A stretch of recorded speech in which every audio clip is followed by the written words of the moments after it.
Doktor, ish faoliyatingiz davomida sizni ta'sirlantirgan voqealar bo'lganmi? Bo'lgan. Bunaqa voqealar juda ham ko'p bo'ladi. Shulardan birini aytadigan bo'lsam, 40 kunlik chaqaloqqa farmatsevt tavsiyasi bilan loperamid tabletkasini bergan. Eng qizig'i 4 ta tabletkani ketma-ket berishgan. Ya'ni ikkitasini og'izdan berishgan, yarimta qilib, ikkitasini orqa ichakdan jo'natishgan.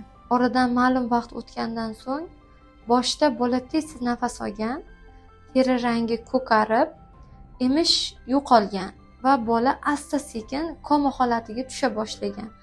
Uydagilari darhol bizga yetkazib kelishgan.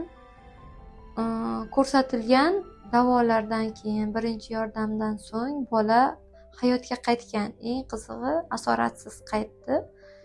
Lekin ustozlarning aytishi bo'yicha oldingi davrlarda, oldin 5-6 yil oldin ham shunaqa voqea bo'lib, bu chaqaloqcha kech kelganligi uchun o'lim holati kuzatilgan ekan.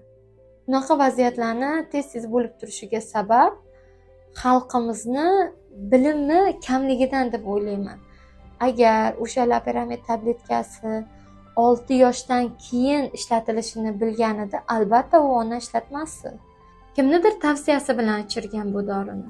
Yaqinlari, dugonasi, qo'shnisi tavsiya qilgan, ichir degan, ichirgan. Agar ona bilganida bo'sh chiqmasdi va bola koma holatiga tushib